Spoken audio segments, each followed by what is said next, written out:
Good evening, ladies and gentlemen. Welcome back to another edition of Get Off the Damn Fence. I'm your host, Larry Caution, joined as I am each and every week by co-host Calvin Thomas, Justin B. A. Harbour Harris. Gentlemen, how y'all doing tonight? On Copa Steady. Look like you're in a different location tonight, my brother. You on the road? No, I'm in the kitchen. Wow. All right. Give me a second. I'm going to another joint. You're mobile. It's all good. Calvin, everything good? He was waiting for some deep response. Yeah, I thought the man was on the road. You know what I mean? You're disappointed. Summer vacations.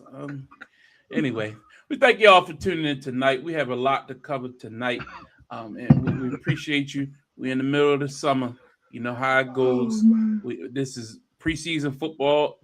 The Hall of Fame game was last week. Hall of Fame was last week. But we have preseason football start tonight. Yeah, we had I know Cincinnati Bengals were playing. I think on national TV I saw Joe Burrow take a sack earlier. So this weekend, a lot of games going on. I know the Ravens will have their first home preseason game against the Eagles on Saturday. A lot going on with that. The Orioles are on a downward slide, but it is what it is. They threw in the towel once they made the trade, so to be expected. And a lot to get into, but tonight we're going to start with the Ravens. We have a couple weeks left before the season. Preseason is only 3 games, as you all know. And there's been a lot going on in training camp. If you've been paying attention, there have been some injuries. There have been some, questions about, some of the training methods that have already come up. But a couple questions that have been out there have already kind of been answered. Will the Ravens pay a wide receiver? They went out. We talked about this last week. They gave Zay Flowers good money. The very next day, Zay Flowers goes down with an injury. But apparently, it wasn't serious. He's been back at practice. Calvin, have you heard anything about the Zay injury update? Yeah, he was when I went to practice Tuesday, and he was out there in pads, but he wasn't doing any one-on-ones. But everything jogging, stretching with the team, but no one-on-ones, don't run the offense. So, okay. But he's back out there in pads, and that was the day Nate got hurt too. So, all right. Yeah. Another thing people have been saying, the defense is back.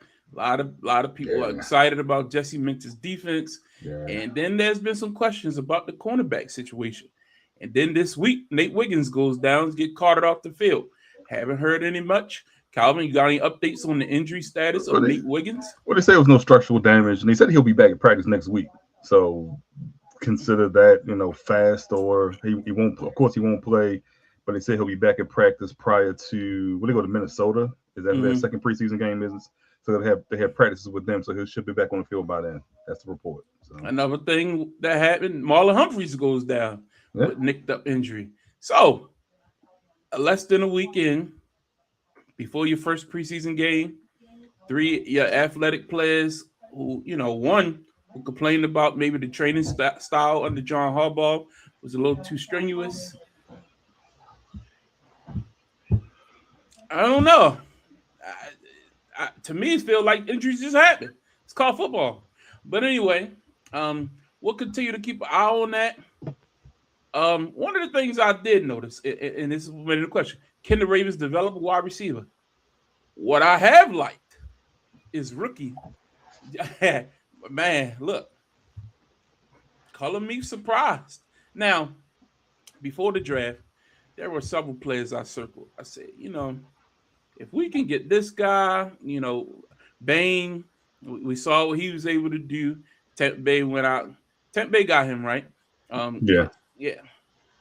You're on mute. Justin, you're muted. All right. Y'all picked the lineman over him. Yes. I don't want y'all to think that we got him over y'all. No, y'all chose the lineman over him. No. You're right. You are 100% correct. So we could have, in fact, got a couple top-tier guys, but we'll see. Maybe the offensive lineman who we picked, Calvin, remind me of his name? Vaughn, yeah, that's what he goes by.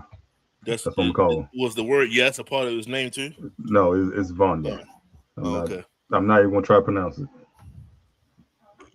So maybe he'll be a 10, 20, 15-year stud in this league, and I won't have a thing to say. But I tell you what, It would have been nice to get a playmaker to go on defense, and then you get the steal of the draft so far from what everybody's been talking about in the preseason at receiver, and you pair him out there with Lamar, with Zay. Bateman can maybe possibly drop down to your third wide receiver because I've been hearing he's been a little shaky in camp, but he's been playing some different route. I mean, running some routes this offseason. So we'll see. But again, Jacoby Lane come in. He's adapted to the offense quickly. Him and Lamar have created a rapport. And it seems like he's been giving our cornerbacks a problem because both Nate Wiggins and Marlon Humphreys got hurt trying to defend this young fella. So I don't think you should want to beat up on your own team, but at the same time, go out there and show the league what you're about to do. Hopefully he can translate that to the field on Sundays. Calvin, your thoughts on the Yankee? Did you see him the other day?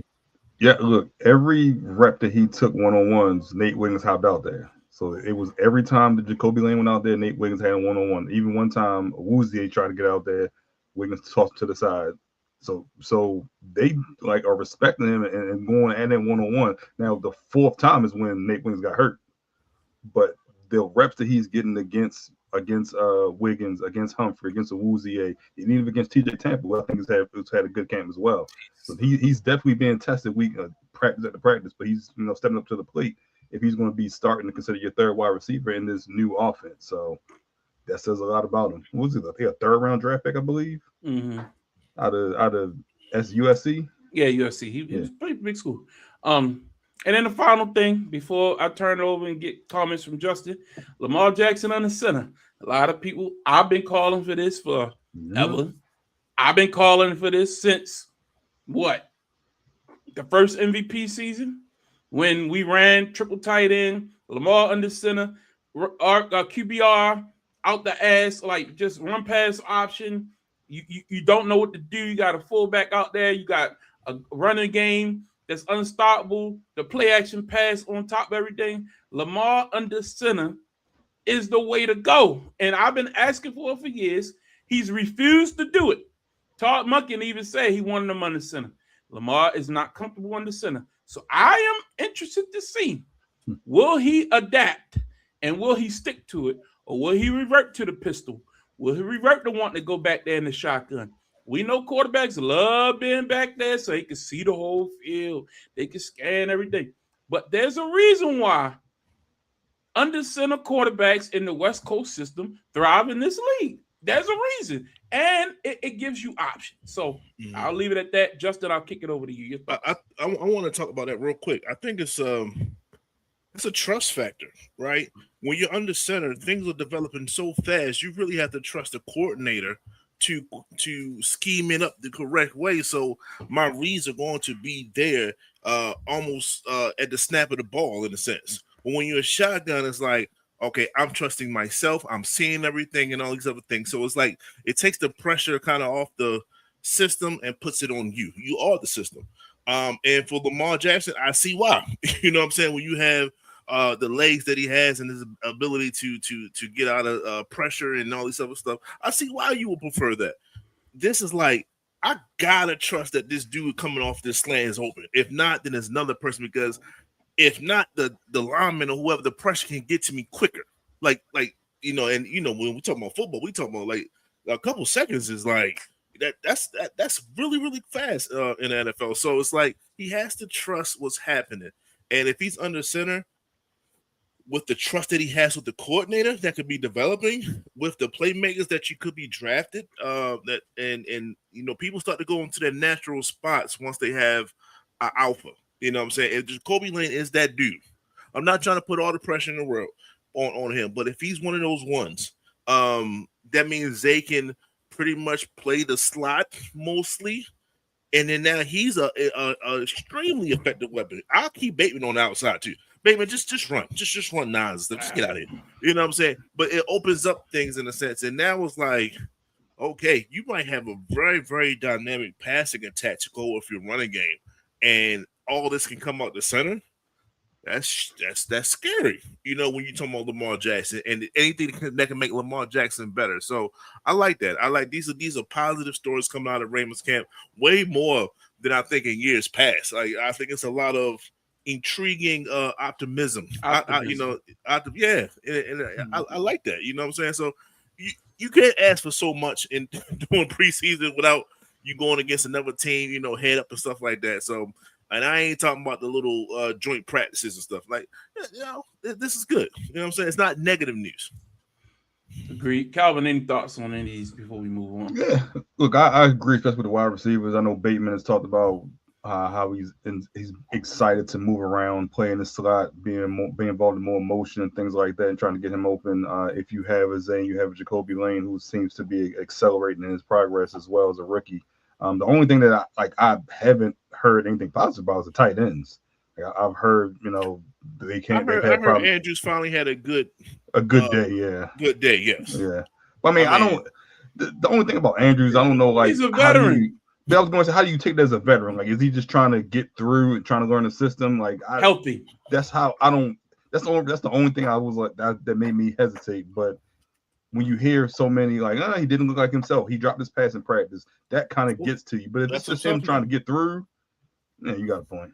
That's him trying to get through. Yeah, it's a new system. And Andrews has come into camp injured the last 2 years, so his whole thing might be his whole off season. I need to be healthy.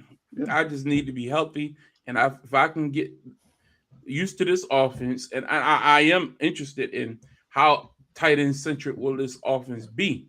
You know, they had 2 tight ends in Chicago with Colston Loveland and who was the other guy? Cole Kmet.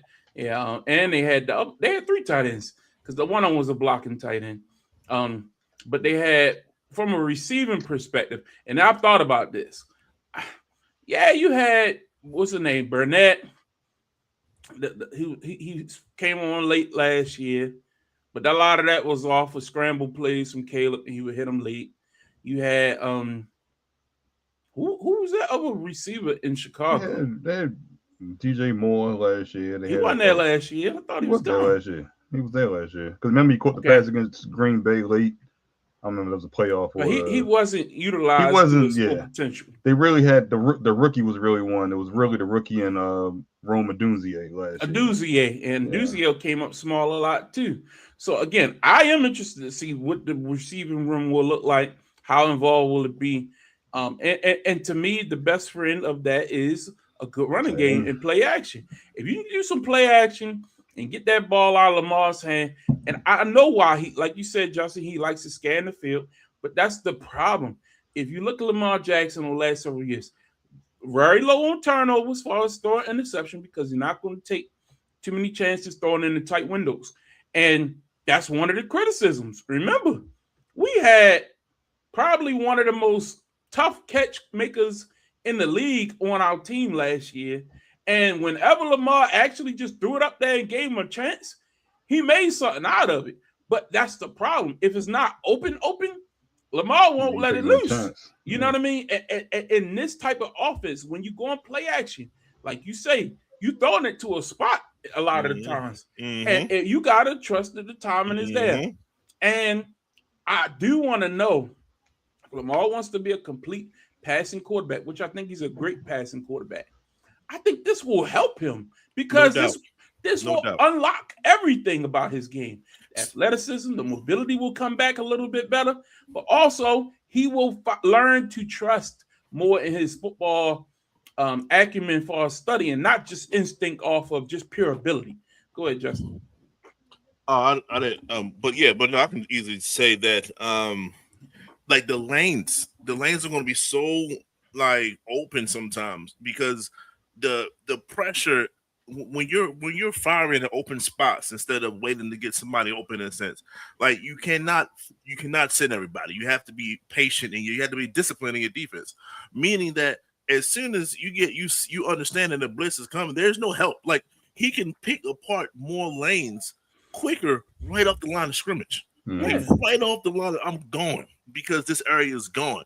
And then he got to, maybe slide a little bit more and be a little bit more smarter, those type of things. But it's advantageous to him as well as to the overall offense. So it's refreshing to see that almost a year 10 Lamar Jackson, 2-time MVP, almost could have been 3-time, has a whole nother layer of offensive supremacy that he can get to.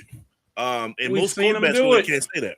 We've seen him do it. That's the thing. It's actually something you have to actually take it back to the roots of what made Lamar so great to begin with. Yeah, we know about his speed and his athleticism, but the part that people are missing, he got Derrick Henry back there. What? You got Derrick Henry? That's the best friend to a play action pass because the defense is automatically going to have to put 8 in the box and creep up to try to stop Derrick Henry. And as soon as you think big fella 22 getting the ball down the left rail like you normally do, you put that thing in his belly, you pull it out, and somebody's going to be open. That's why it's important. It's imperative that Bateman is healthy and playing at the top of his game because Lamar has a tendency to go to the right far too much because he doesn't trust what's over there on the left side. Calvin? Yeah, I mean, I agree. We'll see how this new offense does. But like you said, with the Henry, with the Justice Hill, and I haven't heard anything else from any other running back either. So I don't know if they're just going to get the lion's share of the plays, the touches. But like, is Ali still on the squad? I thought he was. Okay, I'm just got it because they picked him over Keaton Mitchell. Yeah, Keaton. And then, like I said, with the O line, like to see Emory Jones finally get some snaps with the first team offense after he's been hyped up all last year as well was something that was exciting to see. But this offense as a whole, we know it goes with Lamar, but the more options you give Lamar, the better you protect him. I think you can start to see what he can do. What happened, 2-3 years ago when this offense was clicking left and right, and when you had a 40 touchdown, 4 turnover season, when you had this 100+ passer rating game after game, and even though you're not running as much, but it's because it's not necessary because you can have this West Coast offense getting 3-yard passes and then turn them into 5-7 yard gains, and those are extended runs, so to speak. So you can kind of save Lamar as you need him in those bigger games as well. Yeah. All right, let's keep moving on. We touched on the whole Nate Wiggins situation. Hopefully he bounces back quickly. Kyler Murray named the starter in Minnesota this week. Really shocking that Kevin O'Connell decided before even preseason can get underway, I'm just going to name him the starter. It even tells you one of two things. He just wasn't happy with the advancement of J.J. McCarthy, or Kyler just been showing him that he got the full grasp of the offense and he's ready to roll. And we touched on this last week on our Minnesota preview. I think if they unlock Kyler Murray with a Kevin O'Connell offense, watch out for the Vikings, man. Again, health is going to be the key with this guy. But if his heart is in it, I still think he's talented. I still think he can play at a high level. It's going to be very interesting. Justin, your thoughts, Kyler being the starter in Minnesota? Man, let me tell you something, man. What you saw was McCarthy have an ability to make some things happen, but that's not really his game. He's kind of in the pocket, but he can't. He's a decently athletic, white quarterback, but nothing is special. Mm-hmm. And it probably took one goddamn scramble from Kyler Murray, which was probably a legit scramble. Like the line broke down, protection broke down, mm-hmm. and he had to roll up out of there. And Jay Jetta said, "Don't worry, I'm gonna follow you." And a 30-yard bomb. Yeah. It don't take much. That's all enough. Get your receiver involved. Yeah. All right, there we go. We got it. And then you got Addison on the other side. We kind of knew it was happening. I'm glad they gave JJ a shot, at least until hey, you got preseason OTAs and stuff like that. You've been in the offense. You should know what's going on. You can't let this guy come in and take your job, and that's what he did. So it is what it is. Look, if we see the Kyler from, I guess, pre-ACL injury, then this offense has potential. You can make the argument he had weapons in Arizona and nothing came of it as well. But that's Arizona and Minnesota. Across offensive philosophies are like completely different. So, we'll see what he does. And this may be his last chance to be a starter. And we'll see what happens to JJ as well, because outside of him, that first 6-8 game stretch where he did nothing and he got hurt. He's done nothing in this time in his league. He was a top 12 draft pick. So I wouldn't count him out yet. He got hurt. and he wasn't I playing. mean, he didn't really do much in college. He just was with Harbaugh. He's on a good team. Yeah. Again, we'll see.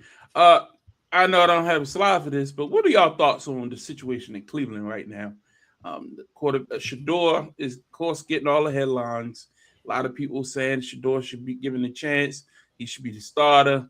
But then you still got a veteran who, by all means, all accounts, his career kind of has been derailed in Deshaun Watson by the scandal that happened with the massages, and then the injuries started piling up. But he still know how to play football. And we saw him, man. I know I keep going back to this, but the last time we saw him healthy, he beat the Ravens. Like that's the last time I saw him healthy. Man, you know what I mean? And he looked good. Yeah. So I just don't know why people are rushing to just put this man on the shelf. If he's healthy, he still knows how to play football. You know what I mean? I could argue, and maybe I'm wrong. I don't know. But if he's the quarterback of that team in Houston right now, they might be a little happier with him. I don't know. I'm not going that far. But we saw what Houston represented in the playoffs last year at the quarterback position. I don't know if Deshaun don't give you just as good a chance to win that. So, again, Cleveland's not a good team. If you're saying we're trying to build for the future, let's find out what we got with Shador and roll from there. Deshaun is wasted money at this point.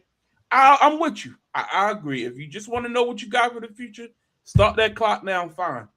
But if you're Todd Monken and it's your first year and you really have an open competition, we paid Deshaun Watson a lot of money. Open competition. If Deshaun's better, he's better. I mean, what can you do? Calvin, I'll start with you. You know, the craziest thing I didn't even realize when all this was going on, I didn't realize he was 30. I thought he was older than that. He's young. It seems like he's been in the league for 10 plus years. And, you know, so at that point, he's still young enough to. How old is Aaron Rodgers? What, 43? So let's not act like you But got to I'm put just the man saying, on the shelf. just from a fact, That's like, all I'm saying. Does it feel like Deshaun Watson's been like this is like his 6th or 7th year in Cleveland? Feel like then he had 4 or 5 in Houston. Like it just feels like he's been in the league for a long time. So from that aspect, I thought it was time for him to become a mentor. But no, he's still, if he's healthy, he's probably the better option. I mean, the question is, do you want to win in Cleveland, or do you want to try to get to QB of your future, knowing and that fits with your timeline? But I think he's the best option to win at this point. So if that's what you want to do, then you got to start him. But I mean, you start the best person. But I think a healthy Deshaun at this point is still better than a healthy Shador. Guys, Baker Mayfield is 31 years old. Deshaun is 30. We've seen Baker come back from the dead. It can happen. It can happen. Justin? Came all the way back from the dead and, led teams to the playoffs. Shout out to Baker.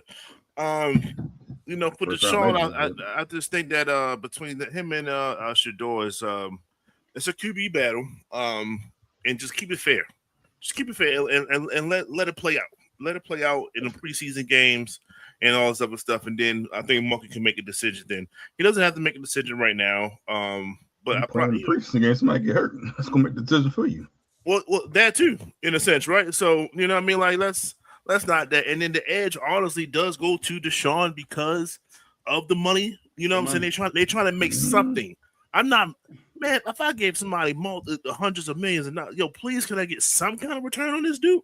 So I'm not knocking that factor either. But it's not like, I think Monk is this ain't Kevin Stefanski. This is not him. Yeah. Right? It was an agenda out last year for Shador, and we can clearly see that. I think Monkey does. I don't think he's built that way. I mean, they all could, but I don't think he's shown that. They are 2 black quarterbacks. I mean, I want to eliminate that part real quick. Not that race doesn't matter in life. I'm just saying there are 2 black quarterbacks competing against each other. Can we just talk about what's going on the field? That's it. Right. So I think maybe Stefanski went back to even his father. You know what I mean? And the issues with him or whatever the case. Mm-hmm. So, it was just more. Oh, that stuff you talked about. Yeah. And so, and who knows if any of that was true or not? But it felt like it was definitely an axe to grind. But he didn't want to draft him either, right? Like the owner or the GM or somebody else. I think the GM or somebody. Okay. Yeah, I think it was a GM. So yeah, just let these 2 do what they do. It's a position battle. As soon as football started, you had starter, you had a backup. Sometimes that backup wanted to be the starter. It's as simple as that. So I get the extra hype, but the hype is because of last year. You know what I'm saying? This is just two guys battling out the camp, and let's see what happens. And I am pulling for Shedeur, and they might be in a situation where I got two starters.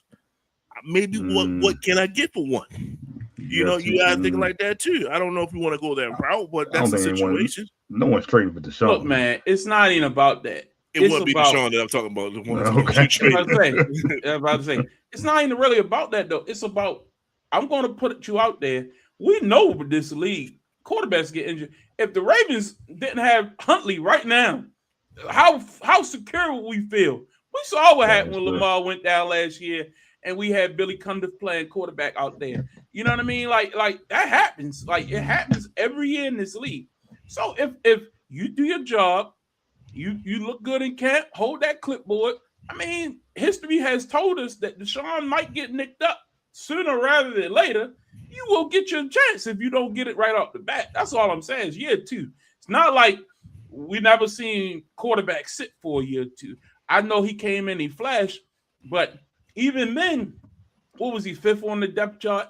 And the only reason why he kept rising up the depth chart. Yeah, he was fifth, but he had to make it was injury, not doing well, playing pathetic. Taylor Gabriel or whatever, and then Joe Flacco got Dylan, whatever. Joe Flacco got traded to the Bengals, and like all kinds of crazy stuff happened. So again, wasn't Huntley on the team last year? Yeah. In the very beginning, was he on there at Cincinnati? I thought he was in Miami. It was some black quarterback. He went from Cleveland to Miami or Miami to Cleveland, 1 and 2. And that's why he was fifth, because they had brought him in late. I think he wasn't before the quarterbacks. He might have been in Cleveland. He went from Miami to Cleveland, Miami 1 and 2. Yeah, and then he got cut and came back. Yeah, I'm glad he's in Baltimore. But again, a good backup is good to have, man. You never know in this league, man. You just never know. Anyway, it was just interesting, and I get it. The distraction of Deion, but to me, even Deion not really a distraction. Deion got his own problems right now. You don't hear nothing about Colorado. You don't hear nothing about people going out there to watch games no more. Who's his big stars? What's his big recruiting class? Again, the distraction of that first year in Colorado, yeah, got you. But Shedeur was his quarterback then. Now, he ain't got that class like that no more. So I really don't think the whole Deion thing is as big as it once was. So, and that's on Deion for going to Colorado, please. Next up, let's get into our NFL preview. We're going to continue counting down to the season. We got 4 teams this week, counting up we started from the worst records, getting up to some of the better teams. And again, we've already talked about a lot of the teams that have been traditionally pretty good, but they finished last year on the tough side of the record-wise. So let's get into some of these. First up, the Los Angeles Chargers. Pull this up a little bigger. So Jim Harbaugh is rolling out a new campaign. This year they added Keaton Mitchell, former Baltimore Raven, as the Chargers tend to do, as they love getting former Ravens. They also were able to add David Njoku, tight end from the Cleveland Browns. What's his name? Njoku. Yeah. And tight end from the Baltimore Ravens and Charlie Kolar. So again, loading up on the tight ends. Went out there and got you a good fullback, Alec Ingo, who is always good to have a good fullback in that type of system that Harbaugh likes to run ever since he had. I think he's still out there. Ain't Greg Roman out there as his offensive coordinator, I believe? No, they got replaced Mike him? McDonald. They got Mike McDonald. They did get McDonald. Woo! I think that might be the best addition of the offseason. Yeah. Mike McDonald offense with Justin Herbert at quarterback, Ladman Contley, Mario Hampton in year 2. See if he takes that next step. They lost Keenan Allen, who was a veteran presence for them last year. Didn't give him a lot, but he did make some catches here and there. Kyle Beckton, they got him out of town. He was a weak spot for them on the offensive line last year. Couldn't stay healthy a lot. So, and then Adolphe Owe left up out of there, who came in from the trade from the Ravens, made a splash. But he's now in Washington, correct? Yes. So, yeah, a couple moves from Najee Harris is gone from there. He didn't do anything, but you pick Keaton Mitchell up, who was young. It'll be interesting to see how they feature that running back room. They were able to draft well last year, put Mitchell out there maybe as a third down back, possibility maybe even compete for the starting job. You never know. But Omarion Hatton, I think, got that locked up on paper. But we'll see. Mitchell ain't nothing to be played with if he's given the opportunity. The AFC West is tough. You got the Chiefs. You got the Raiders who are trying to find their footing. And, of course, you got the defending AFC West champions in the Denver Broncos. So a lot of people are picking the Chargers to probably finish the second, compete for the first place in the division. I think their schedule is fairly tough because I think they had the second place schedule last year. The Broncos were first. Yeah. They were second. So it'll be interesting to see. I do think, like we talked about a second ago, bringing in a new offensive coordinator with the weapons they represent. We'll see if they utilize the speed on the outside. We know Ladd McConkey, he disappeared at times last year. But what's that? Quentin Johnson. Johnson. Yeah. He got some speed on the outside. So we'll see what happens. Calvin, I'll start with you. Your thoughts on the Chargers 2026? Yeah, I think Mike Macdonald is easily the best addition to this team with his offense. I think he can make Justin Herbert, what we talk about remember Tua from a couple of years ago when he was in the MVP conversation. They were like 11-4 when they came to Baltimore late in the year. I think Justin Herbert can be in that same situation when they're playing well on offense. The defense, I expect to take a step back because of the loss of Minter and them getting them adjusted to a new defensive coordinator. But like you said, they do have a tough schedule. Like they go to Buffalo, they go to Seattle, they play Denver at home, they play the Chiefs at home. They go to the Chiefs and they go to LA, and then they play Houston, and then they play the Ravens, and those are in a row. That's a stretch. Each one of those games is in a row. So that's a 6-game, a 7-game stretch right there. If they get through that, and you're 3-4, 4-3, then I think you're setting yourself up to possibly try to win this division, especially if you beat Denver. But I like them to compete for the wild card, but that's just a tough part of the schedule that week 3 through week 9, and they can easily go 2-5 and still be in competition because they just got that tough part of the schedule out the way. I think this will be Justin Herbert's best season because you have Mike Macdonald and that offensive philosophy. You have the 2 tight ends set with Njoku and Kohler. I think Kohler is going to be a real sneaky tight end option for him, especially what we saw with him in Baltimore was the first part of his career. So I like LA at the initial stretch. I like them 10-11 wins, but if you go 4-3 in that stretch, even 5-2, look out for them to possibly try to compete for that division and compete for number 1 seed. Yeah. But they got to get to that gauntlet first. Yeah. Justin, your thoughts? I think they are a playoff-bound team. I think that they're going to have one of the scariest offenses of the year. And I think that's on the strength of Macdonald. I mean, he took that Miami team. Yes, I know they had Tyreek Hill, but that backfield was dynamic. That backfield was the thing that kept that offense going. And so you give me Achane and Raheem Mostert, Mostert, and you give me Omarion and Keaton, I could take that. And I think both these guys are going to get enough carries in a sense. So it's like, you had a big play, I had a big play, and they can go back and forth like that. It's all to take pressure off of Justin. We know Justin, it has his hiccups in the playoffs. So the strong new running game is, like I said, this ain't last year. Najee Harris is not that dude. He was never that dude in a sense. So you get rid of him, you add in Mitchell, offense looks totally different, and you just go in there and you just play and do what Mike Macdonald does, man. He is some type of offensive guru. Like, I give him that. He did change the game a little bit.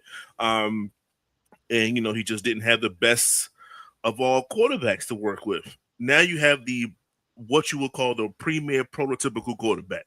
He checks every single box you have. And, what I'm saying, up here, maybe not. Once the playoff come, I should probably point to his heart more so up here. But that's different. We got to get to the playoffs. We're talking about the regular season right now. Yeah. So I think the sky's the limit for the Chargers team, man. And I really do. They still got Khalil Mack. They still got Derwin James. Like they still got hitters on defense as well. So they just re-signed him. They re-signed Khalil Mack. Derwin James. They gave him a contract. They gave both of them. Mm-hmm. Okay. So it's like, they're gonna be all right. And then just to mention before you go, the schedule that part of the schedule, they are the underdog in every game. Of course they are. I mean, it is what it is. They got to show it. And part of the thing is, too, you got to remember, they were missing both of their tackles last year. Yeah. Joe Alt and Rashawn Slate the whole year. Yeah. Like, And they did whatever they did with no right tackle or left tackle. They getting them both back healthy. They've been all right in camp. So with that running game, the way it could be, the offensive weapons they got, they went out and beefed up the tight ends a little bit more. Get your 2 tackles back. Hey, man, it could happen. And that's a tough division. That is a tough division, and they're going to have to compete week in and week out. So we'll keep an eye on that. The Chicago Bears is next. Year 2 for Ben Johnson in Chicago. Look, a lot of expectations are going to be heaped on this team now. That Caleb Williams was able to do what he did in the playoffs, the miraculous throws, the comebacks, the rolling left, throwing to your right, the bedazzle that we've seen. Can he retain and kind of can Ben Johnson get that stuff under wraps where it doesn't need a miracle to win every game, where they can actually come out there and play a solid 60-minute football game without needing a 12, 13-point comeback, stuff like that. They lost a lot of players, you know what I mean? Especially on defense. You lose Kevin Byard, Tremont Evans, Jaquan Brisker. Those are big-time names for that Bears defense that showed up in big spots last year, too, that caused turnovers, that was able to get the ball back in the hands of Caleb Williams for those miracles to happen. You lose a DJ Moore. So from a playmaking perspective, I think Wishcombe got hurt, the wide receiver early in the off season. His name Burnett or whatever. I didn't hear that. Yeah, I believe he got hurt. I don't know if he's back by now, but you lose Kobe Bryant to injury. I believe last week they're not sure how long he's going to be out. He was the breakout star on defense last year, and now he signed with the Bears. We'll see what he's able to do. But if he's injured, that was a big sign in the offseason. You thought he was going to come in there and really put something on, and he's gone. You know what I mean? But we'll see if what they're able to do. It's all going to rest on the shoulder of Caleb Williams. That's just the way it is. Once you start getting into that echelon where people start calling you an emerging superstar and they start heaping the praise and heaping the expectations, now you have to live up to it. They were a surprise team last year, but they ain't sneaking up on nobody in 2026. Justin, your thoughts on the Bears? Yes, that's 100% correct. They're going to play very similar to Jayden Daniels. Like, yeah, we're going to play you till 0-0-0 on the clock. Like, we cannot allow you to have no fourth quarter, highlights or anything of that nature. So they're going to have the work cut out for them. Yes, DJ is gone. So can Rome on Doomsday? Can he have a wide receiver 1 type of a season throughout the whole entire year? That's very tough. You know what I'm saying? He has to prove it. They got a lot of people that got to prove it. Swift, can he maintain the backfield again? You know what I'm saying? They got, and will it all rest on Caleb? Is he ready? It looks like he's ready. I think mentally he's good to go. It's just you're not like the bottom of the barrel and people aren't respecting. No, you won this division basically. Like you was one of the top dogs. You on Madden now, dog. You know what I mean? Yeah. So you gotta prove yourself to be one of those ones. And they did such a great job last year. I think they come back down to reality just a little bit. We're talking about 1 or 2 games. I think they're going to come back. Yeah, that's all it takes in that division. But unfortunately, you're right. That's all it takes. Tight ends is where they shine. And I'm thinking that if they can continue to keep the game close, they still got a shot. Colston Loveland has emerged to a top 5 tight end in this league. And he took over that spot from Cole Kmet, which is not. Yeah, he's one of those solid tight ends, like extremely solid dudes that can just move the first down marker going. So I think that's where they excel at over a lot of teams. And we see what happens. They'll run dual tight end and see how far they go with it. So they're gonna come back down to reality a little bit though. Yeah, Luther Burden. Luther Burden. He got a groin injury. We'll see if they say should be back, but we'll see. You know about them groins. Pause. Cal. That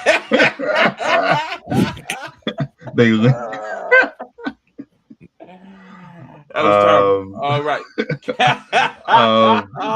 They even though they finished #1 in the division, like you said, they do play the AFC East, NFC South So they do have a softer out of division schedule, but they still got to compete with Minnesota and with Detroit and Green Bay and in that division. And they probably lost the most out of those teams. And like you said, and in addition to their offensive coordinator, even though Ben Johnson calls most of the plays, so it's a lot. It's a lot that's going to be on Caleb Williams' shoulders in year 3. So he's got to continue to take those steps to continue to build upon some of his more explosive plays last year and that won a couple of those games. So it's on him to continue to grow this team. You lose DJ Moore, but you have a Luther Bird, and they have those tight ends that are probably maybe the best tight end group in the league as well. So you have a ton of weapons. We didn't even talk about was it Mwangi, the backup running back that had Kyle. Yes. They had a bunch of explosive plays, especially late in the season. So they have some weapons, but it's going to come down to what Caleb Williams can do in year 3. So yeah, it'd be interesting. Again, that's a tough division, man. It can go 1 or 2 games to swing everything. Let's keep it going. The Philadelphia 76ers are now the toast of the town in Philadelphia, but the Eagles are still here. You know what I mean? I was going to let you have that one. What? I thought you messed up. I thought you messed up. I see where you was going with it. Thank you. So I respect the transition. Yes, I respect. Thank you. But everybody's talking about LeBron coming to town. Everybody's talking about what the Sixers going to do. But football still is number 1 in Philadelphia. Well, I don't know. I think basketball might be number 1. Yeah, it was intentional. But because here's the thing. The pressure to me, and I said this to somebody, I think had LeBron not gone to Philly, the story of Philadelphia right now would be we gave up A.J. Brown, everything's on Jalen Hurts, the sky's falling. But I talk to Philly fans all the time. I work with a couple of them. They just feel like in a better mood. Like, yeah, I mean, the season's coming. We're going to win an NBA title. That's their mindset right now. Like, they about to go to games. It's about to be like LA and Philly or New York and Philly. Like, they feeling on a high right now. So, yes, you lost A.J. Brown. The pressure's on Jalen Hurts, but is it really that much pressure? Man, been to 2 Super Bowls. Got it. According to that ranking from last year. Exactly. They ain't in Philly. And again, once the season starts, people still going to live and die by Sundays or whatever like that. But at the end of the day, you won a Super Bowl 2 years ago. Is life really that bad? You know what I mean? Like, you got LeBron, Embiid, goddamn Jalen Brown. Like, you're all right. But anyway, to this team, you went out and got Marquise Brown, Hollywood Brown, to try to replace A.J. Brown. I don't think that's much of a one-to-one. But again, at the end of the day, the receiving corps is going to have to step up. The running game, Saquon, come back to that MVP type form. You gotta be that guy. I think that was a story that has kind of gotten buried. Saquon was tiptoeing last year. He was getting tackled at the line, falling to the ground like it was nothing. AJ brought that up without saying it. It is what it is. So if they want to they won the Super Bowl because Saquon was playing like out his mind, and when it was time, Jalen made the plays. Like, they need to get back to that formula. And the defense was lights out. But if you look at the key losses, they lost Jalen Phillips. Nakobe Dean, one of the best linebackers they had, is gone.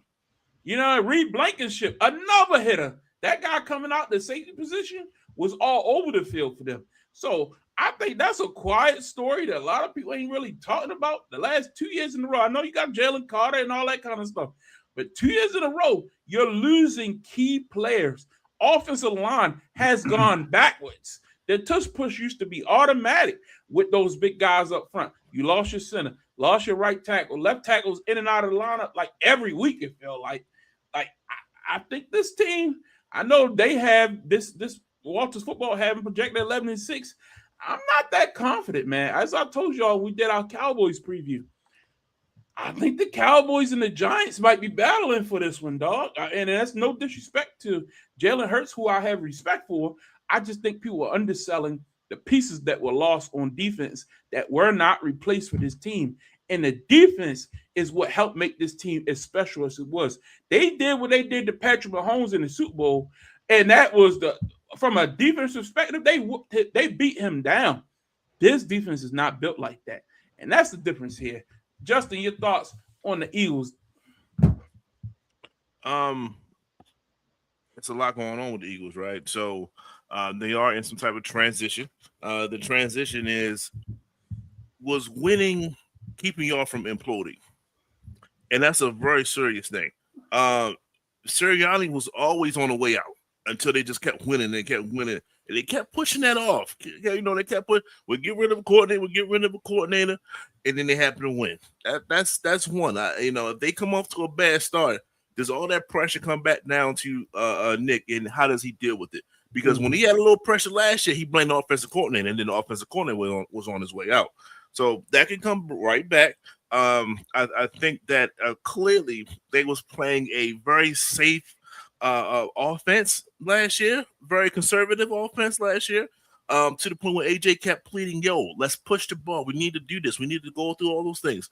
Yes, he was saying a lot of nonsense, but that doesn't mean that everything he said was untrue. That was the true part about this offense. Jalen wasn't pushing the ball as much as you would want a top, I guess in his mind, a top 10 quarterback in order to do. He was not playing like a top 10 quarterback. He was being very conservative with the ball. Does that help now when your defense isn't the same defense? Yeah, you still got a good secondary. Yeah, the defensive tackles are still there, so on and so forth, but it's not the same. You can't apply the same pressure as you once did. So does that make a big difference? You was right about Saquon Barkley. Saquon was tiptoeing a lot last year. Does that continue? Can Tank take his not take his spot, but can Bigsby help with that in a sense? You know what I'm saying? Like there's a lot of different things. Alleviate that some type of way. Just something has to give for this team to be at the top of the division. And I don't think it's going to work out for them this year. I think they're going to take a few steps back. They're going to be right in that Cowboys mix. They're going to be right with the upstart Giants. And I'm not going to forget about the Commanders. They had a bad season last year, but that's mainly because JD was hurt. They'll be back. Mm-hmm. I don't think he's going to be hurt this year, so he's going to win more games. And now let's see what happens. So this whole division could be hovering around 8 to 9 wins, and we want to see who wins that. And it's not like saying because it's a bad thing. It's just that's how competitive your division is.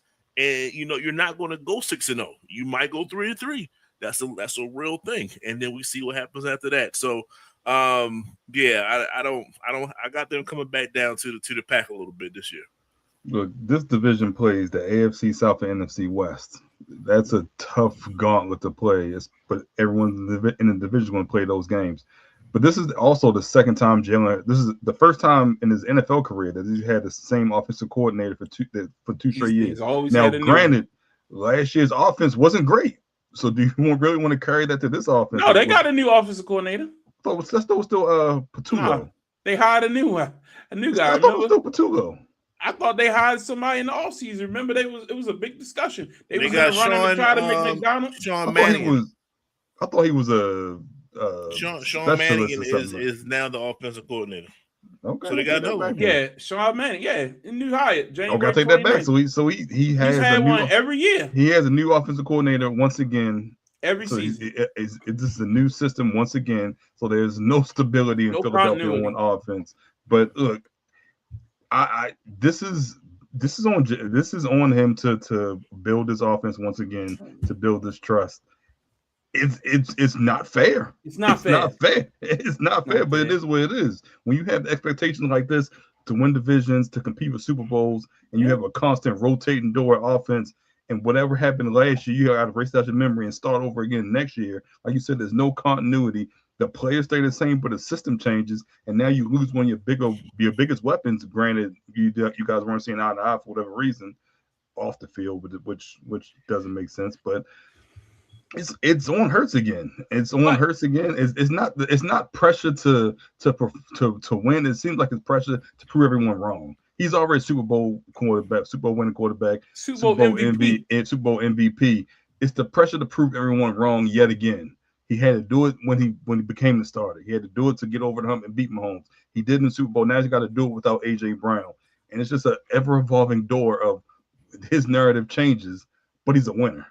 Yeah. So I think that's the thing that bothers me. And it's not that I don't support all black quarterbacks. I just think he gets criticized at a different level. And here's the difference between Dak Prescott and Jalen Hurts for me. Dak Prescott was paid accordingly. Dak Prescott was taken care of like he was the best quarterback in the league by Jerry Jones. I know he played with him for a while for it, but he also has never won anything. Like that's the difference. Like Dak Prescott has never led the Cowboys to anything. All right. Yeah. Yes, exciting games. They get on national TV. They get all that, but he's never won anything. So Jalen Hurts, his first year in the league, he was doubted from the beginning. He was doubted in college. The reason why he's had a different offensive coordinator every year is his offensive coordinators kept getting hired after the season to be somebody else's head coach or offensive coordinator. It wasn't like he was just always just so bad that they was getting fired. No, they were getting hired. So clearly the offense was doing something there that these people kept on getting hired away. Now, this will be the first season, this past season, where the offensive coordinator just wasn't good. Like, okay, we got to get rid of him. Because remember, after the Super Bowl, the offensive coordinator got hired away, and then they struggled. You know what I mean? So it's like, it is what it is. Now, I think losing A.J. Brown, and I know I was one of the loudest voices against that. I mean, against A.J. and talking out and all that kind of stuff. I think this might alleviate some of that pressure. I bring up the defense being the reason why this team is not going to be as good, because I know if they're not as good, people are going to point to the offense, which the offense is going to be different. I think they need to be more run-based, spread the football around, because you don't have A.J. wanting all the touches. Look, I tip my hat to DeVonta Smith. This man is a Heisman Trophy winner, was one of the best receivers in college, a high draft pick, and he's cut his head the whole time he's been in the league, taking a back seat to A.J. Brown. I want to see DeVonta Smith as a number one receiver. I know he's undersized, but he was undersized at Alabama. He always showed up in big moments. He always played big. He plays a lot bigger than what his size tells you. And I think this might be a breakout year for him. But if it isn't, if Jalen Hurts goes out there and spreads the football around and gets everyone involved, gets Saquon involved, and they don't do this enough, get Saquon involved in the passing game. Like, you have to keep them honest. That is how this team is going to be successful. Get the tight ends more involved. Spread the football around. Don't just say AJ's out on a 9 route. Throw it up. No! Drop some plays. Let's make it fun. Anyway, any final thoughts on the Eagles before we move on? 2-horse race, in my opinion, NFC. So, no. All right, final thoughts tonight is for the San Francisco 49ers. Calvin, your thoughts on the 49ers this season? Can we start with what's happened with Kyle Shanahan and how that just went unreported for 2 weeks, and how you don't know that your offensive coordinator, your head coach is going to be, I don't want to say incapacitated, but it's going to be somewhat limited in what he can do. And he's lying, future. Though. He's lying. Well, he told the truth to take the pressure off of the other individual. I don't know. I know it was a woman. I don't know if she was young or whatever that was in the accident, but that's not a great way to start off your season. Look, we don't understand that they added on Mike Evans. We understand that they added they brought back Greenlaw as well, but this team has still just been a injury after one injury after another, and they got older, in my opinion. And you're still relying on Brock Purdy. You're still relying on this aging defense, and you're in a division in which the Super Bowl champion is in your division, and arguably the best team in the NFL this year is in your division, and you're supposed to compete with them. Now, last year, I think in my opinion, they exceeded expectations. I didn't have them making the playoffs. I didn't have that double-digit wins, and they did both of those. I just don't see how they can do it again this year when they got older at key positions. You have a head coach that won't be able to perform his offensive coordinator duties. You have a Brock Purdy who I think is regressing somewhat, but you're continuing. You added talent around him to try to make him a better quarterback. I just don't see it. I don't see it for the 49ers. I think you have another mediocre 10-plus win season, but is that enough to make the playoffs in the NFC when you have a Seattle and you have a LA, you have a Philadelphia, you have a Dallas, you have these great teams? I don't see it for San Francisco, and I wonder about the injuries again. Bosa's injured again. that's your best defender. And has he had a healthy season since his rookie year? It just feels like he plays half the year, and there's another injury. It's an ACL, something that keeps him out for a prolonged period of time. I'm just not high on the 49ers again. Justin? Oh man, I got about as much confidence in the 49ers as I do in Ricky Parcell actually having a successful season. He hurt too, ain't he? Damn. Yeah. All right. Maybe the strength of this team's is in Mike Evans' hamstrings. No, they're gonna go. Just give them about week 7. They're gonna go. A hater. No. Sound like someone that been through this before. It's just that's just what it is, man. And I think that record was they 12-5 or something like that last year. No, they were 11-6. Whatever. A good record, right? You know what I'm saying? They cannot do this again. They cannot replicate that. I think that was their last hoorah with this group. I think a lot of things are going to be a lot of changes are going to be made in the off season. And I hate to say that a season preview is so grim, but that's just what it is for this team. I think they overachieved, and so when you overachieve, sometimes it comes right back to you, and you got to do the opposite end. And I'm not gonna say they're gonna underachieve. It's just they cannot maintain that. They don't have the horses for it, man, and that's just what it is. So I don't have this team being as successful as they were. They have a tough ride. Their division is tough. The Rams is not going to lose to this team like that. The Seahawks, I think, are pretty admirable, still strong within their division. And like I said, all this is going to be on the shoulders of Brock Purdy. Are we still asking questions about Brock? Is he still that guy? We gotta. This is the season. You know what I'm saying? Let him lead the league in throwing yards or something like that for me to be like, oh, okay, he's something different. I don't think so. I think he was a good part when you have great parts around you. Those great parts around, like, are we going to think that Christian McCaffrey's going to have a healthy season? Like, were we not like skating on thin ice the last couple seasons? Like, what we doing here?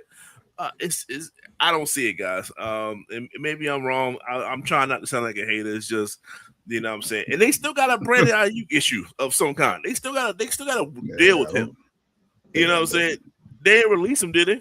No, they still paying. They still paying him. But like, he's not playing them. Oh, of course it's still an issue, right? That they just got to deal with it. Yeah, man. I don't see the same success this year. Well, let me be the one then, because I don't see what y'all see. I look up and down that roster, and I think they better than they were last year. I think they're getting George Kittle back, who a lot of people forget wasn't even there for a lot of period. Came off Achilles injury. Okay, but he'd be ready for week 1. They talking about he was missing. Like, you get Kittle back. McCaffrey played every game last season. Like, you think he's gonna do that again? Why can't he? Okay. Why can't he? I'm just saying, you go get a Mike Evans who's going to help. You get a Christian Kirk who can play in the slot. I think Purdy was solid last year, but Mac Jones was good. Even if Purdy couldn't play, Mac Jones kept that team competitive. Like, I honestly don't see what y'all see from a roster perspective. They look good. They look like them 49ers. To me, I expected them to take a step back last year. They won a playoff game last year. Like, dominated. Like, they look good. Like, and you're getting your tight end. You went out and you brung back Debo. You added Mike Evans. You got Christian Kirk. I don't see what y'all seeing. I really don't. And this team, why would we start now to count them out? When have they been count outable? We seen this team go to the Super Bowl with a team people like, that team went to the Super Bowl? Like, I'm never counting out Kyle Shanahan. I know he's going through a lot. I know all that, but that's an understatement. I just have not seen it from a roster perspective. Who did they lose that they didn't replace that I can look at it and be like, oh, shit, they in trouble? No, they went and signed that left tackle. They went and did everything they needed to do to make this team competitive again. And I think they made some upgrades in certain areas. Bringing in a Drake Greenlaw, that's a good move. Like Mike Evans is an upgrade. I don't care how old he is. He's better than Brandon Ayuk sitting at home. Like again, do you have 3 teams making the playoffs? Just I think hypothetically. they made it last year. I don't see Okay. no reason why they can't this year. Okay. I really don't. I just think the 49ers are one of those teams where they are tough out, man. They just are. They built different. That's just my thoughts. I think they'll be competitive, man. 10-7 in the NFC. That's a playoff team. How many teams you got out the North? At least 2. Okay. How many you got the West? I mean the South. 1. How many you got out the what's that? The East. 2. You got Dallas and Philly. So 3 That's 5. 3 could very well make it from the West. No, it'll only be 2. Why? Well, I only have 2. So you get 7. Yeah, that's 5 plus 2 is 7. So who's your 2 from the who you say had 3?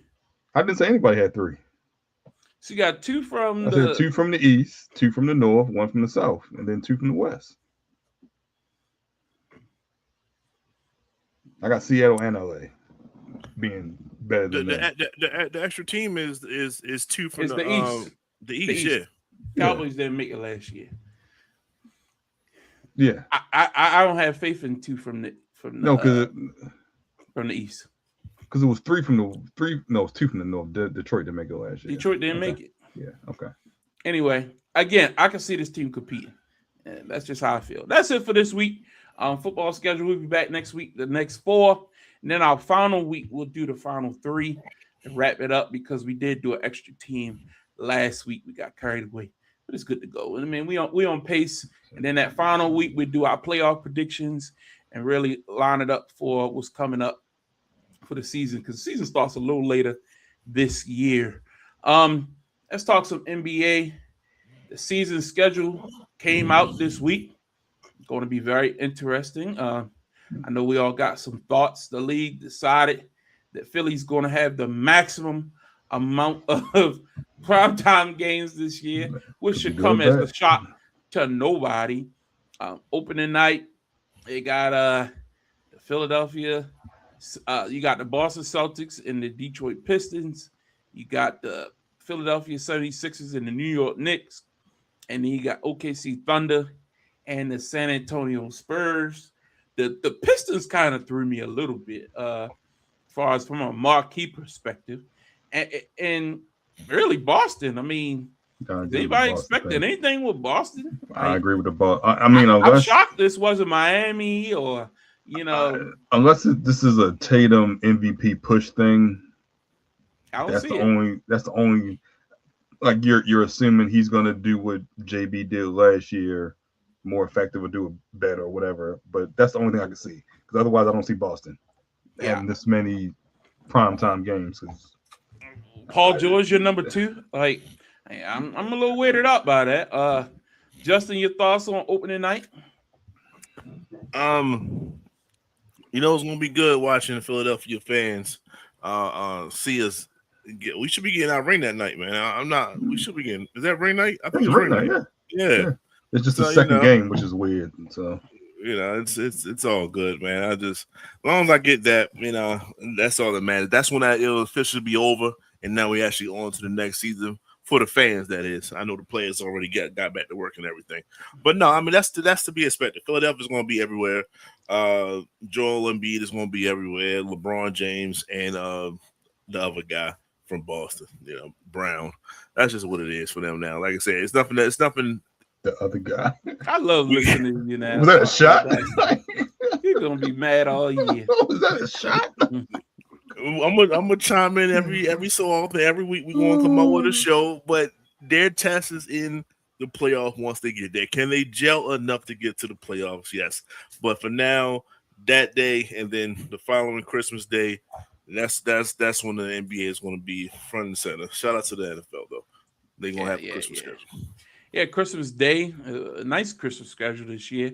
12 o'clock in the afternoon, kicking Disrespectful off y'all your play at Christmas 12. day. That is, but That's No, no, no, no, no, no, no, no, no. traditionally, the New Knicks York used normally to has always that. play at No. 12 o'clock. I agree with Yeah. you. My point is, y'all win a title, y'all should be in the 2:30 spot at the earliest because Nah, the it's 12. New You York, want I to think kick man. off the, the day, man. you- Kick you- off no, the day. but like the most watched You games get are the those day started with the Knicks, 2:30, the 2, 5, and and then the you 8. move on. I No. think y'all need to be on prime. That's all I'm No. saying. I think y'all deserve to be on prime That's time. you're not thinking. You're not thinking.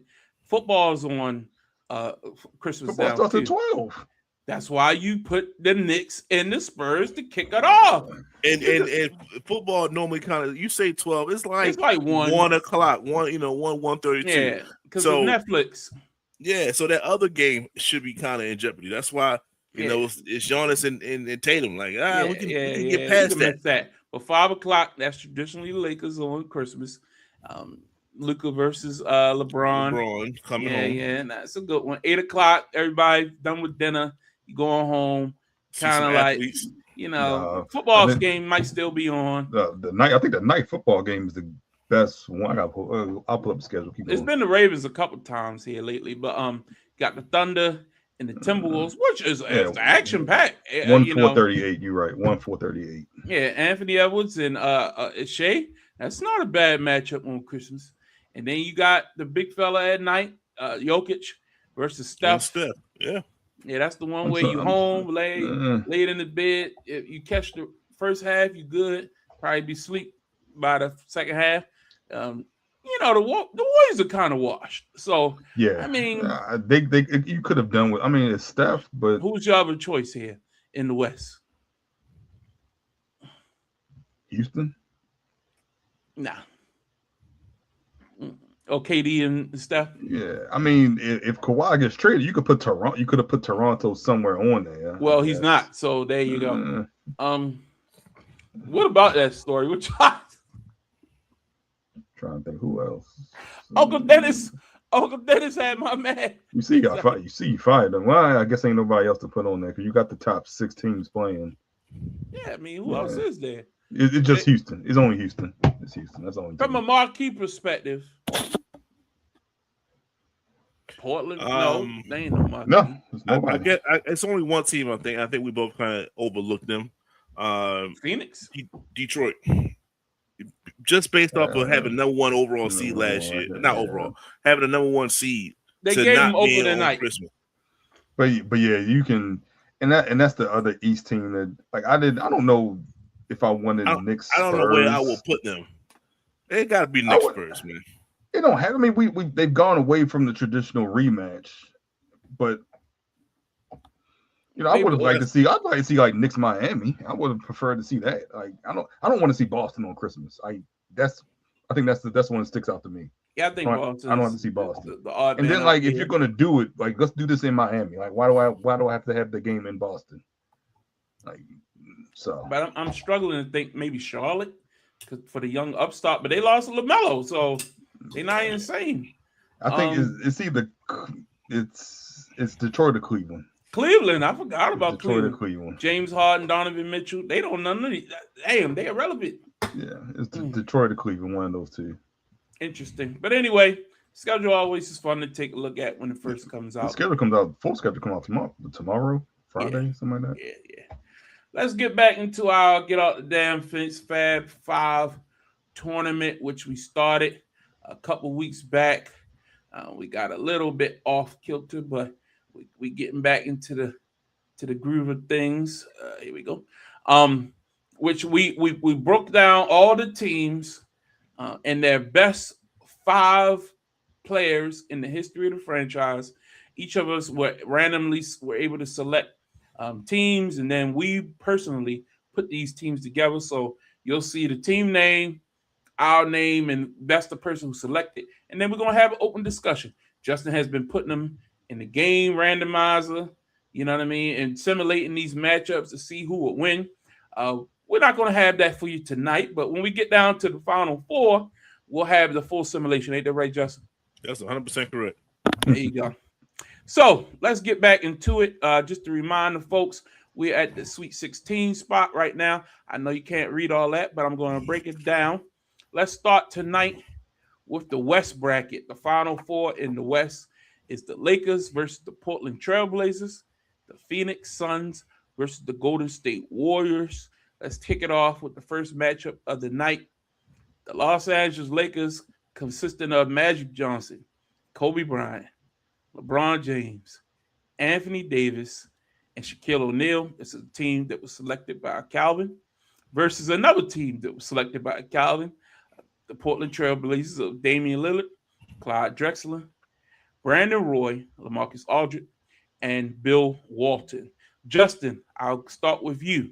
If you had to pick a winner, and let's talk about a couple of these key matchups and why, if we even have to. I think it's pretty clear cut. Your thoughts? All right, this is actually one of the things that I did run through. So it was 4-0, just in case that does anything to anybody. It was Kobe Bryant and it was everybody else. And when I see these two players, these two teams, it's Kobe Bryant and Shaquille O'Neal versus everybody else. And Portland has no answer for. They don't have an answer for nobody, dog. They Utah was really close with Portland. You know, they can go back and forth. It was a lot of this and that. There's no waivers. It's LA in 4. LA was left off. LA got the bye for a reason. Let's call it what it is. Calvin, LA in 4. I was going to get Portland 1. Like I thought you could have got prime Bill Walton to drag you, or even Brandon Roy to kind of get you 1. But really, yeah, I had LA in 4. Brandon Roy and LeBron. Stop it. Now, LA and AD, that's not a bad matchup. This is older LeBron. This ain't prime LeBron. No. Even first year LA LeBron was still good. Anyway, good stuff. Moving on. The next matchup. My Phoenix Suns of Steve Nash, Devin Booker, Sean Marion, Charles Barkley, and Amari Stoudemire versus Calvin's Golden State Warriors of Steph Curry, Klay Thompson, Rick Barry, Kevin Durant, and Wilt Chamberlain. God damn it. I know my name's up there. But I had to pick the team. It's no way. Damn, it will be fun, though. I got the Warriors in 5. I'm going to give Phoenix 1. Wilt averaging 50. You know what? I think the Warriors in 6. I think Phoenix can get 2 off of them. Charles and them not going to go down like without swinging, man. Even Charles went 7 with Jordan. Let's chill on that. But 6. Close enough. But yeah, I think went 7 with the Houston Rockets. Yeah, I got the Warriors in 6. Calvin? Warriors in 4. I'm sorry. I thought that was it. Yeah. Go ahead. I'm good. Warriors in 3. Damn, y'all disrespectful. You don't even need to have a full game, guys. What are we talking about right now, man? No, it's just what can you do? Steve Nash can do all the probing and all he wants to. Can they score? Yes, the Phoenix Suns will be able to score, but they're not going to be able to have the elite level of scoring that the Golden State Warriors possess. It's over, man. All right. So moving on to the Elite 8 will be the Los Angeles Lakers and the Golden State Warriors from the Western Conference bracket. Now to the Midwest. That's the matchup. Final 4. Yeah. This is different. The Chicago Bulls versus the Denver Nuggets and the OKC Thunder versus the Cleveland Cavaliers. The Bulls of Calvin's will be consisted of Derrick Rose, Michael Jordan, Scottie Pippen, Dennis Rodman, Artis Gilmore versus the Denver Nuggets of Mahmoud Abdul-Rauf, David Thompson, it's not bad. Carmelo Anthony, I'm just playing, and Nikola Jokic, and Dikembe Mutombo, and this Justin's team. Justin and Calvin, y'all both pick these squads. Who wins? How many games? I'll start with you, Justin. I got the Bulls in 6. 6? Yeah. I like Denver's chances when it comes to Jokic is still able to do what he wants to do with either Artist, and shout out to Artist, great center, or Rodman on him. It don't matter. Jokic can still be like the point forward kind of a guy, and the offense can still run through him effectively when you got shooters like Melo and Raul on the outside. So that can still happen. It's just Melo's not going to have the same efficiency because Pimpin's going to be on him the whole game, and that's going to be the clash right there. That's And the matchup. and it's over. And Jordan's going to be MJ, and Rose is going to be Rose as well. So don't sleep on David Thompson though. I'm not. Yeah, I got Chicago in 7. I think 7? I just don't see Jokic being able to be contained for an entire game. Like he will eventually have to start running the point. I think Mutombo as the defense and just someone that doesn't need to score and is content with grabbing rebounds and contesting shots at the rim. I think Denver has the better shooters, so they're able to spread the court. They're going to hit more threes. I just think at the end, MJ is going to drag them to victory. But I think that you can make the argument that offensively, Chicago really does not compare to Denver. And I think that's where Denver has the advantage. If they can get some easy buckets, they can hit some threes and spread their defense. And all of a sudden, you can't double team against anyone. And Mutombo can get some putback, some easy buckets there and get some rebounds there. I think it makes it interesting, makes it a toss up. But at the end, MJ will shine and his greatness will shine through. But I think it's gonna be a tough matchup. See, this is where this type of matchup is interesting, given the errors. Who's shooting threes for Chicago? Yeah. When I put them in the first round in the simulated, their shooting was an issue, and it took MJ to be MJ in a sense. 89 version of MJ to take over, but that's going to be a question every series they in is can they keep up with the offense of the other team? I just think the errors has changed so much, and with a Melo who can spread the floor, Jokic who definitely can spread the floor, pulling Rodman out from underneath the basket, you don't even need to man. I don't know. Just from a pure matchup perspective, I think you got to respect Jordan for Jordan. So I think the Bulls win, but it ain't close. I mean, it's close. I mean, I pencil the Bulls in. Damn. This gonna be interesting moving forward. You're right, because the way the game has changed, and some of these teams we got coming up, they can shoot the ball. Anyway, next up, Justin's Cavaliers of Kyrie, Ron Harper, LeBron, Sean Kemp, Brad Daugherty versus OKC Thunder Justice of Gary Payton, Shea, Kevin Durant, Sean Kemp, and Serge Ibaka. Sean Kemp versus Sean Kemp. Kemp ain't good enough to be on both of these teams. He on 3 teams. Oh yeah, you Seattle. Yeah. He was good in Seattle though. Calvin, who you got? I got Cleveland. I think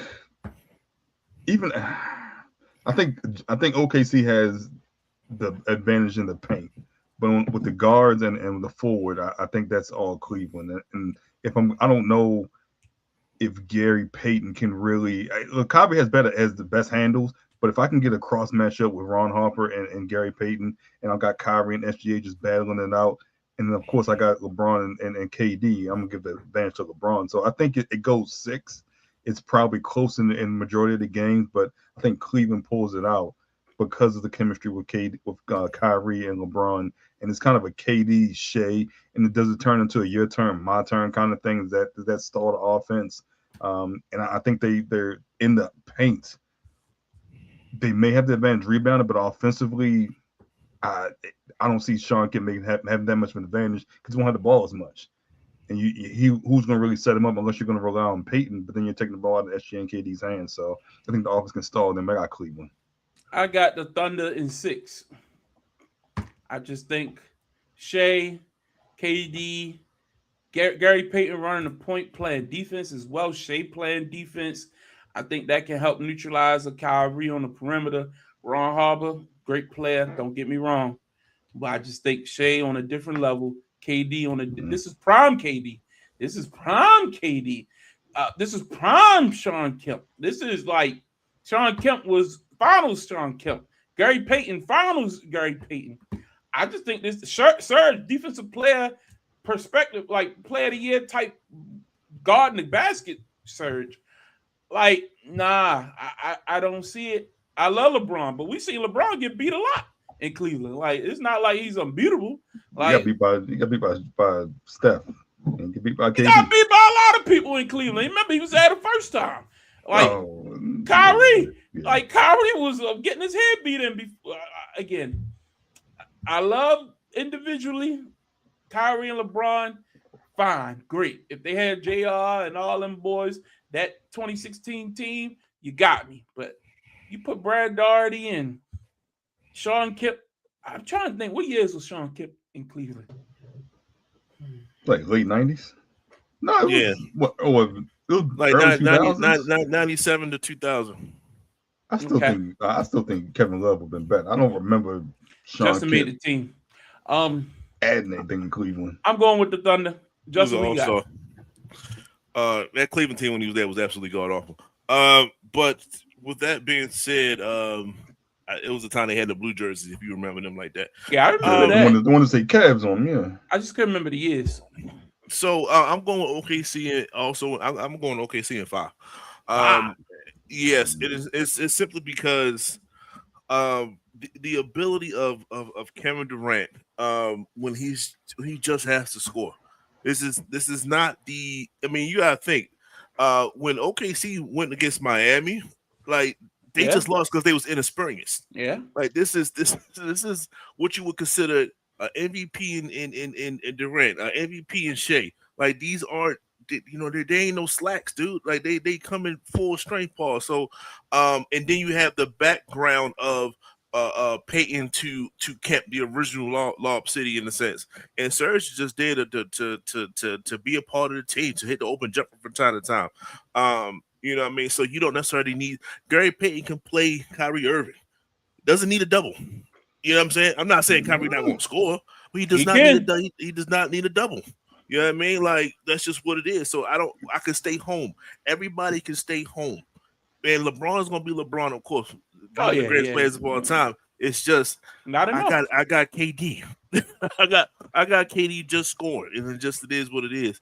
So if these two would ever match up, I would take OKC in 5. But I think we all. Well, Calvin, you went with Cleveland?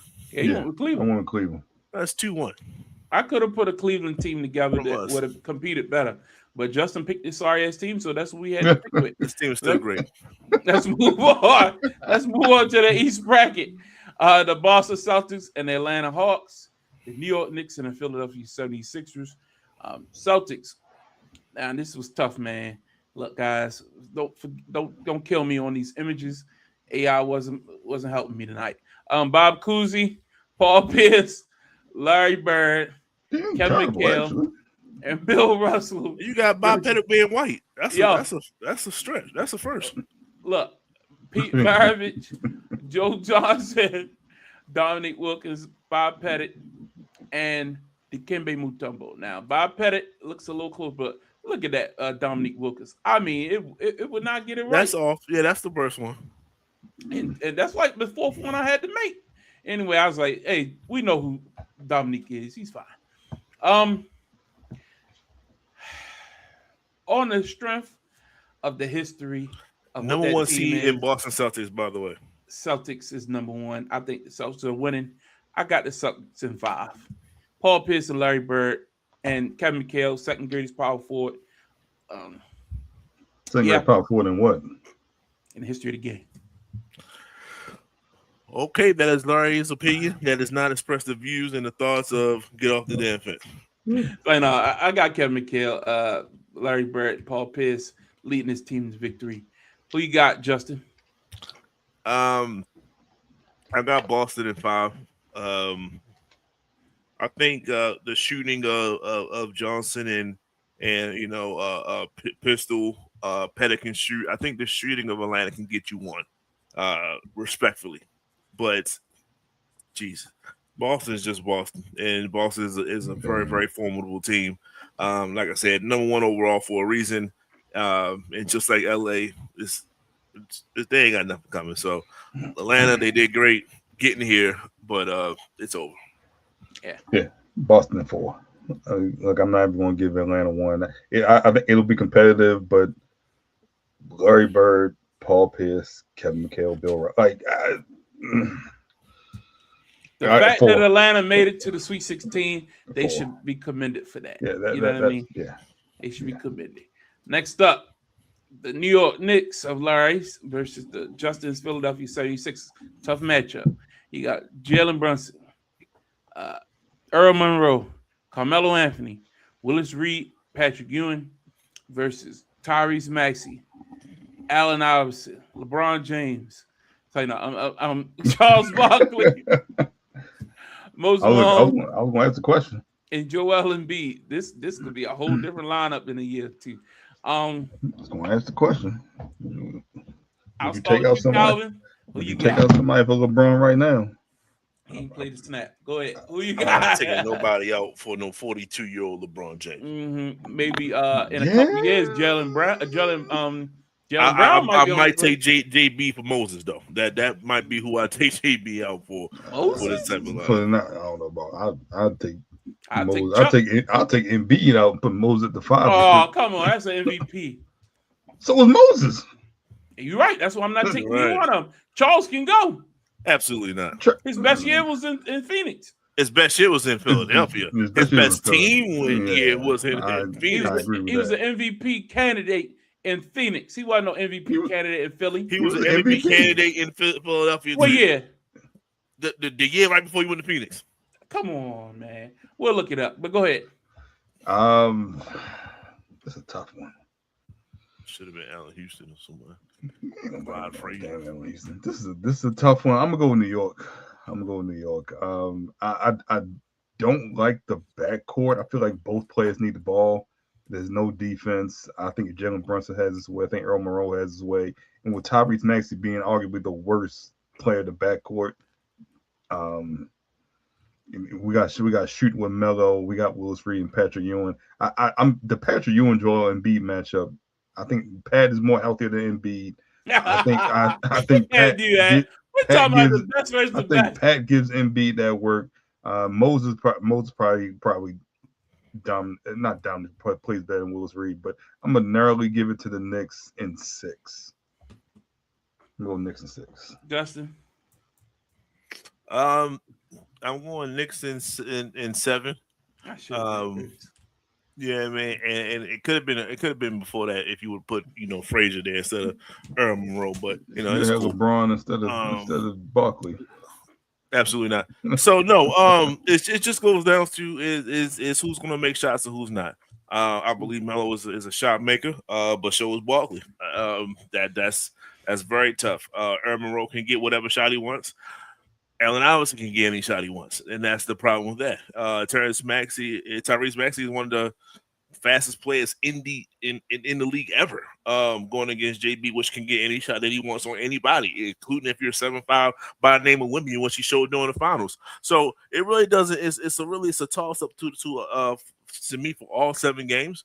I just think that Melo and JB does enough in order to win Game 7. That's as simple as that. this is crazy. I got Philly, but it really don't matter what I got because I've been outvoted. But had Philly matched up with Boston, even I took Philly. I think Philly the best team in this bracket. Like, come on, man. They loaded. They got everything you need.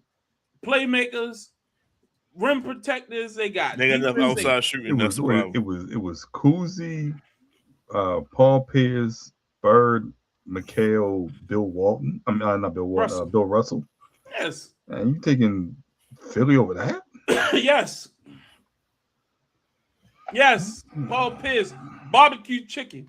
Bob Cousy, I never seen him dribble the basketball in real life. So I mean, it is what it is. I've seen the stats. All right, what are we doing? Larry Bird's the best player in the series. Who? Larry Bird's the best player in the series. I didn't say nothing about Larry Bird. I left him out. I'm talking about the supporting cast. Anyway, it's fine. Next go on. I knew that was going to happen. I should have went first and make my case. But Let's move on. Let's go to the South bracket. The San Antonio Spurs and Orlando Magic. Jesus. And Houston Rockets and the Miami Heat. Let's line it up. Penny Hardaway, Tracy McGrady, Hedo Turkoglu, Rashard Lewis, and Shaquille O'Neal versus Tony Parker, George Gervin, Kawhi Leonard, Tim Duncan, and Victor Wembanyama.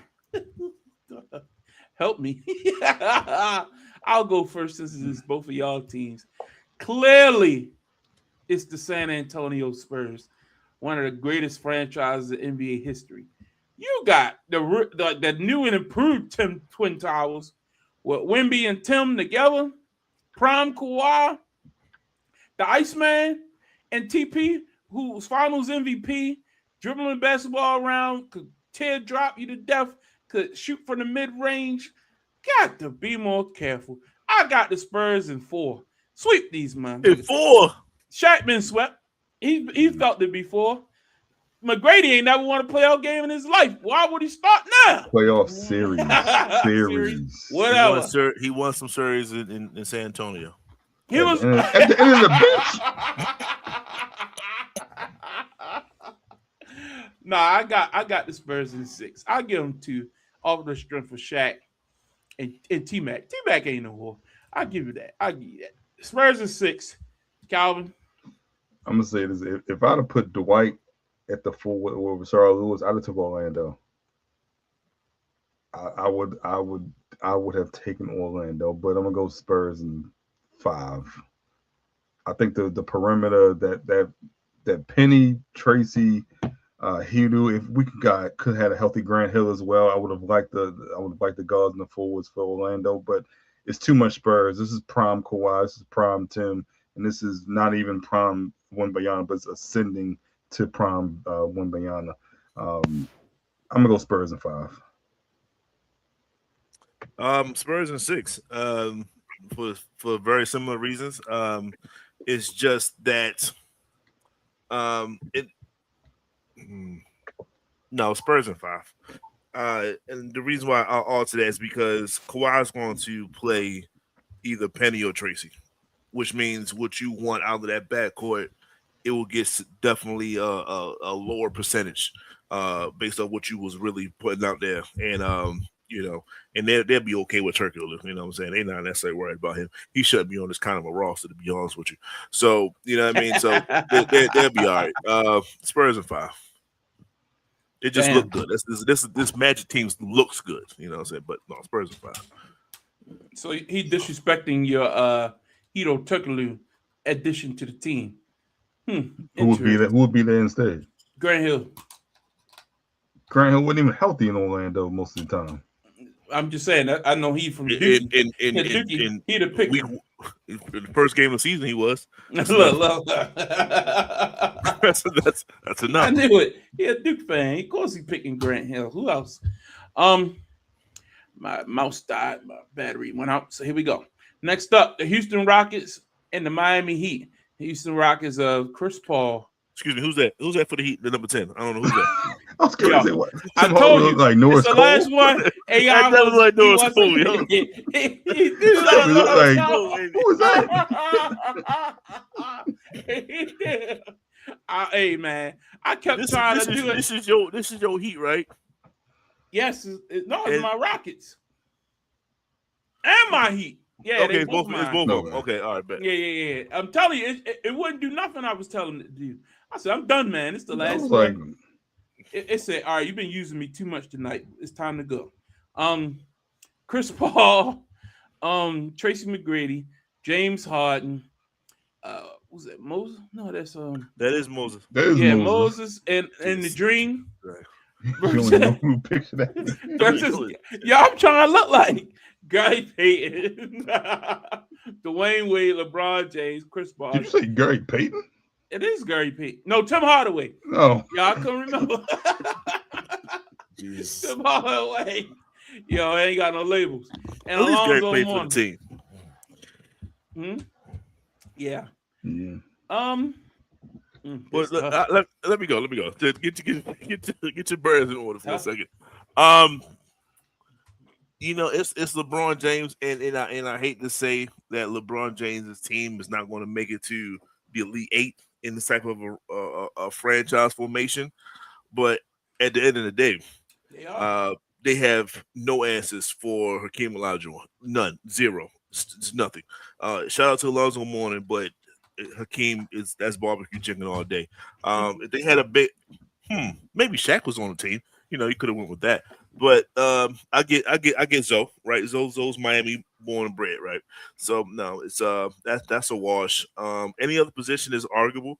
When it comes to player v player, there's an argument right now: James Harden or Dwayne Wade. Which one you want? CP3 maybe on the older side against Tim Hardaway, but this wasn't Tim Hardaway with Golden State.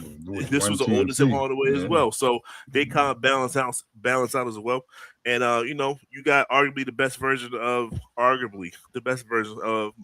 LeBron James, but it's not like T-Mac not going to give you 30 though. And that's the problem with that too.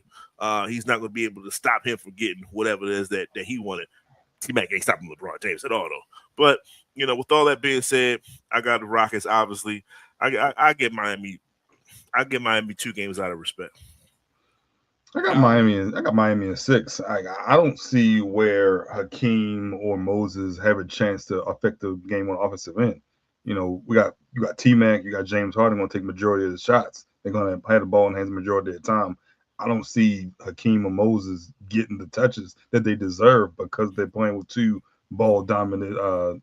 They gonna throw an entry pass. When the last time James Harden threw an entry pass? You know who gets the ball first? Chris Paul. When he playing with James Harden, you think so? Okay. No. When that ball come off that rim, and Hakeem gets it, he said, "I'm going to give it to Chris Paul because he can give it back to me." We're talking about Houston Chris Paul, right? Chris Paul that went to the Western Conference Finals, and if he hadn't got hurt, they went to the finals. You're right. And who was playing the point guard most of the time? James Harden, right? Not that year. Chris Paul was still handling the basketball. I disagree with y'all, but okay.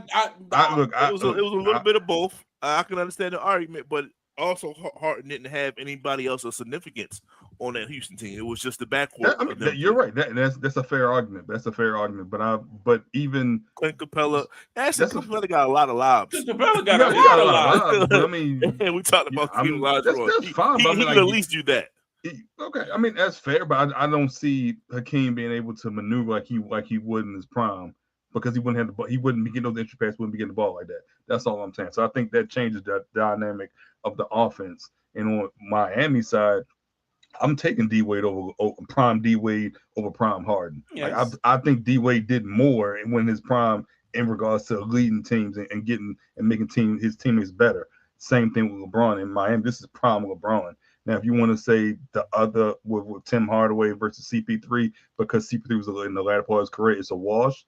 I'll give you that. They get beat on the inside between Chris Paul and Alonzo Mourning. I'm sorry, Chris Bosh and Alonzo Mourning. Can Bosh step out, hit a couple threes, and at least spread the defense?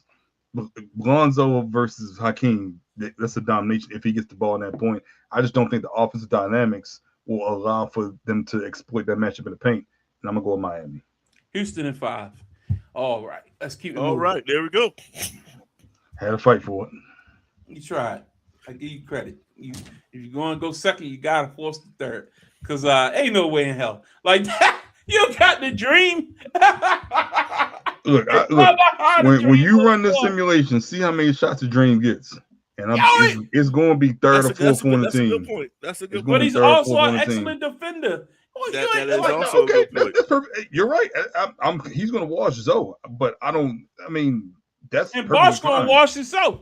Let's call it what it is. Like, be real. This is Miami Bosh, not Toronto. Moses, but this ain't prime. This is what the end of prime Moses. He was MVP in Houston.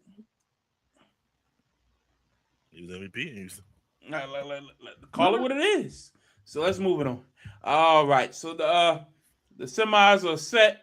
The Elite Eight is set. You got the Bulls and the Thunder in the Midwest, the Celtics and the Knicks in the East, the Lakers and the Warriors in the West, and the Spurs and the Rockets in the South. Is loaded. I think the only team that could probably be a bit of a surprise, which I don't really think that's a surprise at all, No, it's pretty much chalk. To be honest with you, the Thunder maybe. The Thunder beating the Cavs might because Calvin put a terrible lineup together in Cleveland. But other than that, Yeah, Calvin. I didn't put a line together in Cleveland. I wouldn't have Sean Kemp. Don't talk to me like that. oh, that was you, Justin. Pathetic. Maybe you tried to sabotage my man LeBron. It was nothing. You add your power forward at that point. Let's say you get Kevin Love. OKC still with. Dare I say Chicago was the Most underdog overrated? in any matchup? Shout out to MJ. The strength of Michael Jordan is the only reason. Yeah, because that Thunder we're might hanging on by a thread. Yeah, Thunder might walk that. Well, LeBron's still alive in LA, so he got that to hang on to. So not like he's out of the just like he's doing in Philadelphia. It's just part of the other guys. He's part of the other guys. He should be in Philadelphia's lineup over Barkley. I'm gonna say that. Yeah. No, all right. Never. All right. That's all I got tonight, man. This was fun. This was entertaining. This was good stuff. Always fun to mix it up. So we're down to our final 8. We'll continue with that next week. Justin, you'll have your simulation for the final 4. But next week we'll just knock these final down. 4 guaranteed. Elite. Yeah. I'm gonna shoot for it. All right, that stimulation. I'll shoot you the list, just so you'll have it. I took a picture. Simulation. Okay, good. Yeah, simulation. I got it, man. Simulation. I was having a bad night. He definitely said 5 different ways to say it. Simulation. Simulation. Simulation. I was having a bad. I don't know what was wrong with me that night. But anyway, my mouse is dying. I mean, it's time to wrap this thing up. Any final thoughts before we get out of here tonight? It was a fun show. How the hell did Lakers sell twice in 14 months? Say that again. I said, how the hell the Lakers sell twice in 14 months? That's a lot of money, man. It's a whole nother conversation. He flipped that team. That's what happened. And he sold it to Bob Iger, who is where he get money? Where he get billions of dollars from? The head of Disney and ESPN, right? I thought it was just Disney. Disney is his ESPN. No, I mean I thought he was just the CEO of Disney. That's what I meant. No, he the head of ESPN too. Like they the parent company. And apparently the shell company is part of Trump's organization. You heard about that? I didn't hear that. Yeah. The thing that keeps getting plastered or keeps getting put out there, which I don't know, which I understand why, but doesn't make sense, that his wife, it's not, I thought it was the son-in-law of Kushner, but it's his brother. And his wife was at the opening of President Obama's library. So they supposedly got a relationship. Okay. But yeah. Anyway, money's money, man. Jeannie Buss, she sold her father's dream. She got paid. Congrats to her. Well, she ain't get paid this time, right? No, the last time, right? Yeah. I thought she still got a stake of some sort. Yeah, I believe he sold his interest, which was like 78%. But there's still like Magic still owns his percentage. Yeah. So it's just Waltman sold his percentage. That's a lot, though, man. The richest franchise in sports, I believe. No, the biggest sale in sports, because the Cowboys got valued this week as the richest franchise in sports. Like in the teens, right? Billions, yeah. No. Crazy, man. Justin, any final thoughts before we get out of here? No, cool. Got out before 11, man. Yeah. Made good time. All right, folks, we thank y'all for tuning in tonight. We appreciate you. We'll be back next week, either Wednesday or Thursday. Y'all know, just check us out on one of them nights we'll be around. You know what I mean? Depending on what's happening. It's a good weekend in the city. Again, the Ravens play on Saturday. UFC show on Saturday night. I know wrestling. Do I have wrestling this weekend? No wrestling this weekend. Whatchamacallit was last weekend, right? SummerSlam. That was 2 weeks ago. 2 weeks ago. 2 weeks ago. So everything else kind of, it's just preseason football this weekend. Orioles continue to slide. NBA schedule come out. You get to plan your Philly trip. Yeah. And we'll be back next week to talk about it all right here. For Calvin, Justin, I'm Larry. Thank you all for tuning in. We'll see you next week for another edition. Get off the damn fits. Have a good night, everybody.